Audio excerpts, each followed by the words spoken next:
The worst headline of the day was this from the New York Times. Vatican power struggle bursts into open as conservatives pounce. So this has become sort of a meme on the right, is that when the media report on issues that are harmful to the left, it's never leftists within the church defend Pope as he covers up sexual abuse allegedly. That's not the headline. The headline isn't leftists in the media cover for Pope as Pope undergoes allegations of sexual abuse cover-ups. That's not the line. The line is conservatives pounce. Like, why is that news? I'm so confused as to why that's even news. Why isn't news how conservatives react to an allegation of sexual abuse cover-up by the Pope? Isn't the news the sexual abuse cover-up by the Pope? It's such an insane statement. You'd never see that in reverse. You'd never see liberals pounce as allegations of Trump corruption mount, because then that puts the onus on liberals to explain why they are pouncing. Instead, it's allegations of Trump corruption mount. So when it is a grave sin on the part of somebody on the left, it's conservatives pounce. When it's a grave sin on the part of somebody on the right, it's the conservative committed the sin. That's the way the media cover these issues. That's the way the New York Times covers these issues.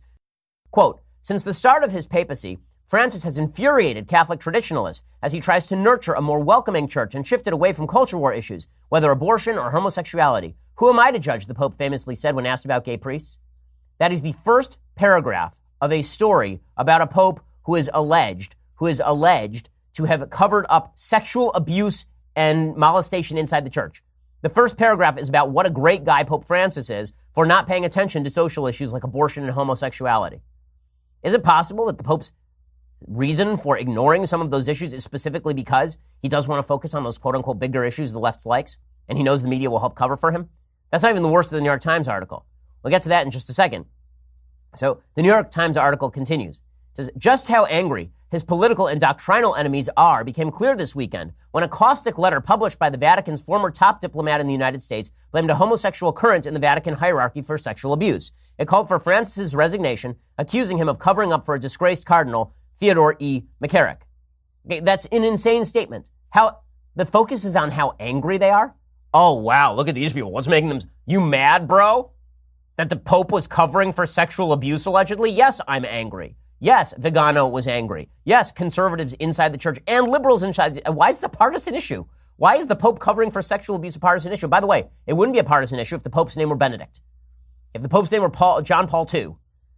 If it were John Paul II, there would not be any of this blowback from the New York Times, because then it would be targeting a conservative Pope. But because we are targeting a Pope who's liberalizing on a bunch of issues the New York Times likes, then it's all about conservatives pounce. With the letter, reports the New York Times, released in the middle of the Pope's visit to Ireland, an ideologically motivated opposition has weaponized the church's sex abuse crisis to threaten not only Francis' agenda, but his entire papacy. Weaponized? Now, this is a word that the New York Times is using a lot lately. So we've heard from the New York Times that conservatives are weaponizing the First Amendment. That conservatives are, using the free speech part of the First Amendment in order to push their view. Ooh, weaponizing the First Amendment. So the issue isn't that the left wants to shut down the First Amendment. The issue is that the right is, quote unquote, weaponizing the First Amendment. Now the issue isn't that conservatives are trying to stop sexual abuse inside the Vatican. No, now the issue is that they are weaponizing sexual abuse inside the Vatican. It seems to me that if you were going to worry about weaponizing sexual abuse, maybe you ought to start with a Vatican hierarchy that looked the other way and put abusive priests back in positions to abuse more children. Would that not be weaponizing sexual assault against innocent people? It's not weaponizing sexual assault to accuse people of covering up sexual assault. That's not weaponizing anything. That's called telling the truth. Okay, but what's the New York Times' real agenda? It's the next sentence. At the very least, it has returned the issue of homosexuality in the Roman Catholic Church, which many conservatives are convinced lies behind the abuse crisis, to the center of the debate. Well, this is really where the New York Times gets concerned. What the New York Times is deeply concerned about is that there's going to be a lot of talk about homosexuality within the church, and we can't allow that. We can't allow that. Now, what's weird about this is that homosexuality is banned by the Catholic Church. At least homosexual activity is.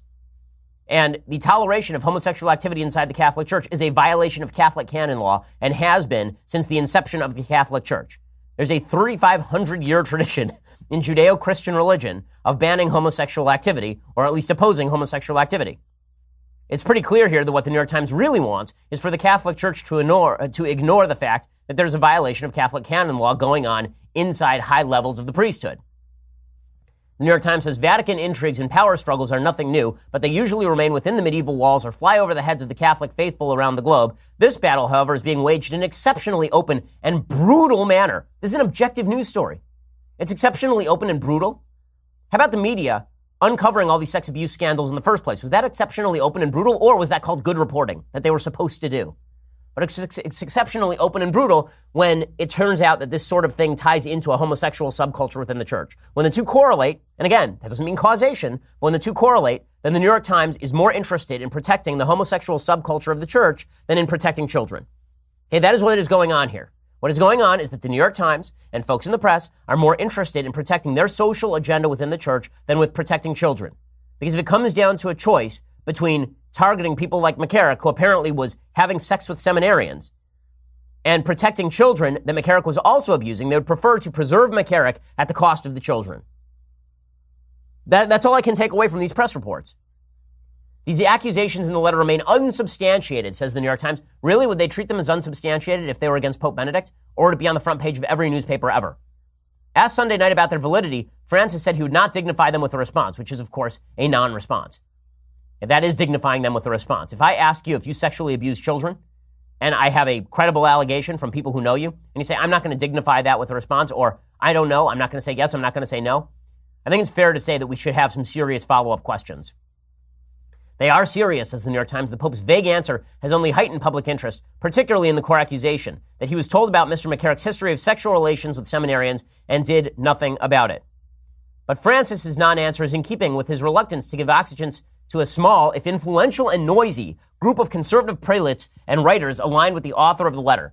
So it's all a political war. That's all this is. It's just a political war. And then I'm supposed to wonder that people on the right don't trust the media when they're willing to cover for a pope who may indeed be covering up for sexual abuse of children and seminarians because they like the Pope's agenda? Fully insane.